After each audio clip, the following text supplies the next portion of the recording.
Film noir pushed Hollywood further than most people remember. These weren't polite crime stories. They were brutal, strange, and sometimes so unsettling the censors didn't know what to do with them. Acid splashed across a woman's face. A man racing to solve his own murder before he dies. Even a film that ends with the world burning. These are the golden age noirs that went too far. The Strange Love of Martha Ivers, 1946. Barbara Stanwyck built a career playing complicated women, but Martha Ivers might be her darkest. The film opens with a young girl killing her guardian, a crime that shadows her entire life. Years later, Stanwyck plays Martha as a powerful heiress, coldly manipulating the men around her, including a weak husband played by Kirk Douglas in his screen debut. While it doesn't spill blood like later noir, its cruelty is psychological. The film suggests that power, wealth, and buried guilt can rot a person from the inside out. At the time, audiences weren't used to seeing a leading lady, especially one as glamorous as Stanwyck, weaponize love and ambition in such a ruthless way. It wasn't banned, but it unsettled viewers who preferred their Hollywood heroines noble or tragic. Here, Stanwyck was neither. She was something much more dangerous. The Reckless Moment, 1949. Joan Bennett stars as a suburban mother who discovers her daughter may be implicated in a lover's death. To protect her family, she covers up the crime, only to be ensnared by James Mason's blackmailer. What made The Reckless Moment stand out wasn't gore or violence, but the way it dragged noir into the middle-class home. It asked unsettling questions.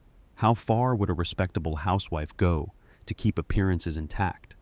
That domestic anxiety struck a nerve in 1949, when Hollywood still sold the image of post-war stability. Critics admired its style, but audiences stayed away. The film flopped at the box office, earning less than $1 million against its production costs. Decades later, it's been reclaimed as a sharp critique of suburban repression.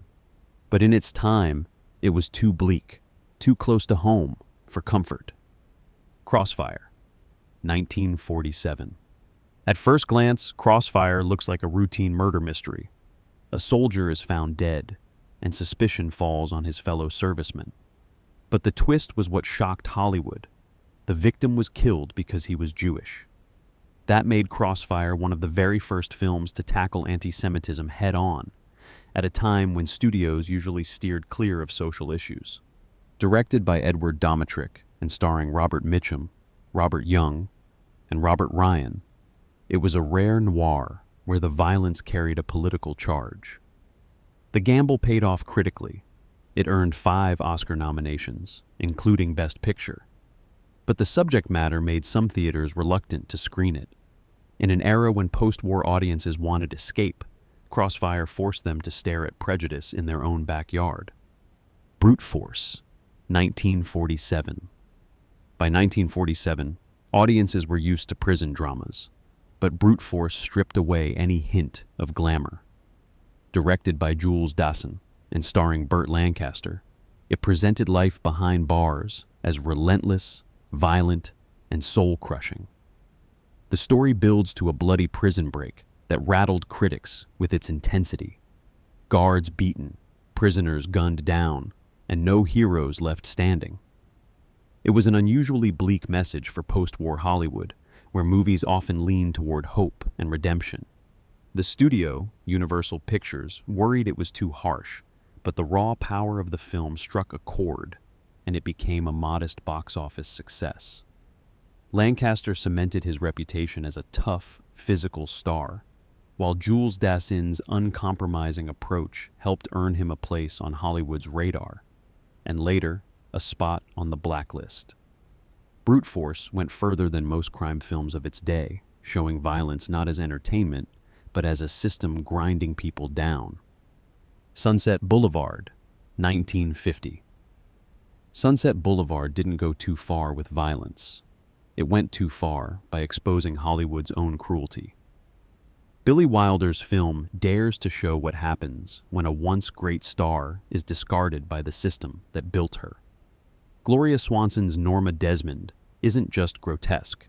She's a reflection of how studios treated aging women, tossing them aside once the spotlight faded. For Hollywood insiders, the film cut too close to the bone. Gossip swirled that executives and actors recognized themselves in its shadows. Yet audiences turned out in droves, and the film grossed over $5 million while earning 11 Oscar nominations. If it shocked, it was because Wilder forced viewers to look past the glamour and see the rot underneath. D.O.A. 1950. Few noirs were as high concept, or as grim, as D.O.A. The film opens with a man walking into a police station to report a murder. The twist? He's reporting his own. Edmund O'Brien plays an ordinary accountant who's been poisoned and has only days to solve his own killing before the clock runs out. The premise was morbidly irresistible, and the frantic pace gave it a queasy energy, unlike most crime films of its day. Critics admired its inventiveness, but some reviewers thought it was simply too bleak, offering no redemption or comfort. Audiences were more forgiving. The film earned back its modest budget and became a sleeper success, later cemented as a cult classic through endless TV reruns. Though in 1950, its fatalistic ending felt like a gut punch. No matter how hard the hero fights, death has already won. The Killers, 1946. Burt Lancaster made his screen debut in The Killers, and it remains one of the most haunting introductions in Hollywood history. The film opens with two hitmen gunning down a man who doesn't even try to run. From there, the story unfolds in flashbacks, piecing together how Lancaster's character, nicknamed the Swede, ended up welcoming death. Adapted loosely from Ernest Hemingway's short story, it was shockingly fatalistic for the time, presenting a hero who had already surrendered before the movie even began. Audiences were captivated, and the film became a hit, earning 4 Oscar nominations. Critics praised its stylish direction and Lancaster's magnetic performance. But what lingered was the bleak message. Some lives are simply destined to end badly, no matter how much they fight it. Out of the Past, 1947. If one film captures the essence of noir, it's Out of the Past.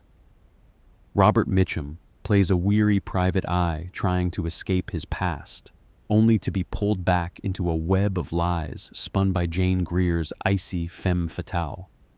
Every scene oozes fatalism.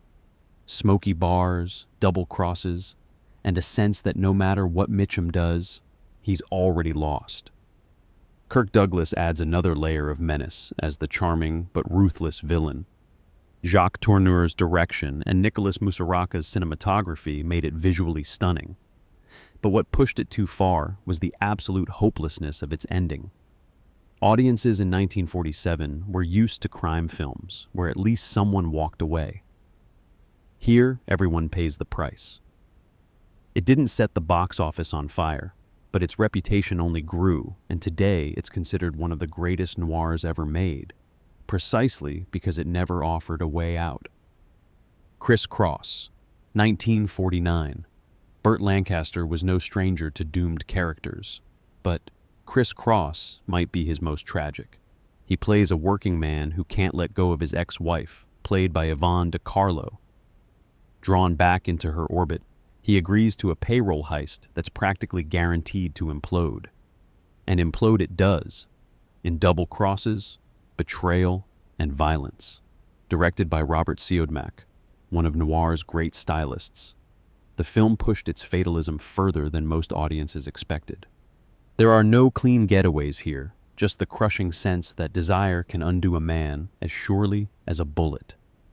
It wasn't a major hit on release, but its reputation has grown, and critics now rank it among the quintessential post-war noirs. At the time, though, it left audiences shaken. A love story where romance and ruin were the same thing. Born to Kill, 1947. If most noirs walked a line between style and sleaze, Born to Kill barreled straight into nastiness.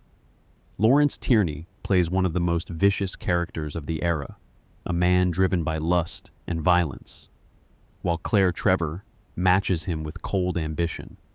The murders are brutal, but it was the film's attitude that unsettled critics. The New York Times called it ugly and pointless, and other reviewers blasted it for glorifying cruelty. Even the censorship office balked, forcing cuts to some of its more sordid moments. Despite the controversy, or maybe because of it, the film did solid business at the box office. But it earned a reputation as one of the darkest noirs of its time, a movie that critics thought had crossed the line from drama into sadism. Force of Evil, 1948. Force of Evil is one of the most literate and politically charged noirs of its time. John Garfield stars as a lawyer tied to the numbers racket, watching corruption seep from the streets all the way into the halls of power. Directed by Abraham Polanski, the film stands out for its sharp, almost poetic dialogue and its unflinching look at capitalism as a rigged game. What pushed it too far wasn't violence, but politics. Released at the start of the Red Scare, its critique of greed and corporate corruption drew the wrong kind of attention in Washington. Polanski was blacklisted soon after, and Garfield's career never recovered. The film barely scraped by at the box office, but its reputation has soared over time, now seen as one of the most radical noirs Hollywood ever allowed to slip through. In 1948, though, its ideas were considered more dangerous than any gun. Pickup on South Street, 1953. Samuel Fuller's Pickup on South Street cranked up the grit in a way few studio noirs dared. Richard Widmark plays a pickpocket who swipes a woman's purse and accidentally lifts microfilm wanted by communist agents. What could have been routine Cold War propaganda turns into something rawer and nastier. Fuller focuses less on politics and more on the seedy world of hustlers, snitches, and survivors. Thelma Ritter nearly steals the film as a weary informant who sells secrets for cash, delivering one of noir's most heartbreaking performances. Critics were divided. Some praised its toughness, while others blasted it as exploitation. The FBI reportedly disliked how it depicted crime on America's streets with more style than the G-men chasing it. It wasn't a huge moneymaker, but it endured, and for 1953 it went further than expected. A noir where patriotism takes a back seat to desperation. Nightmare Alley, 1947. Tyrone Power stunned audiences by walking away from his matinee idol image to play one of the most corrupt protagonists in noir. In Nightmare Alley, he's a carnival hustler who learns a mind-reading act and uses it to climb into high society, only to fall into a pit of alcoholism, ruin, and madness. The film's sideshow setting gave it a grimy, unsettling texture, far removed from the sleek city streets most noirs inhabited. Critics at the time didn't know what to make of it. Some admired its audacity, while others dismissed it as too sordid for mainstream audiences. It flopped at the box office, and Fox quickly buried it, embarrassed by how far it strayed from Power's heroic screen persona. Decades later, it was rediscovered as one of the boldest and most uncompromising noir ever made. But in 1947, Nightmare Alley was considered a carnival too grotesque for Hollywood to showcase. The Big Heat, 1953. Fritz Lang's The Big Heat pushed noir violence into shocking new territory. Glenn Ford plays a cop who won't bend to corruption, but the film's most unforgettable moment belongs to Gloria Graham, scalded by a pot of boiling coffee thrown in her face. For 1953 audiences, the scene was almost unbearable, a sudden burst of cruelty that lingered long after the credits. The rest of the movie doesn't soften the blow either. Car bombs, beatings, and a relentless sense of moral rot. Critics praised Lang's unflinching style, but some worried it was too graphic for mainstream viewers. It became a box office success anyway, proof that audiences were ready, or maybe unwillingly compelled, to stare at violence that refused to look away. Kiss Me Deadly, 1955. If any noir truly went too far, it's Kiss Me Deadly. Ralph Meeker plays Private Eye. Mike Hammer, a sadistic anti-hero who stumbles onto a mysterious briefcase that glows with otherworldly light. What begins as a sleazy detective story veers into apocalyptic territory, ending with an explosion that seemed to warn of nuclear annihilation. Critics at the time called it excessive, trashy, even dangerous. The film was briefly condemned by the Legion of Decency, and some European censors tried to block its release. It scraped by at the box office, but found new life in the 1960s when French critics rebranded it as a visionary masterpiece. In 1955, though, it felt like the genre eating itself alive. A noir so nihilistic it practically burned down the world. Did we miss any must-see noirs from the golden age? Let us know in the comments. And if you're craving more movie recommendations and peeks behind the velvet curtain, don't forget to like and subscribe. Thanks for watching.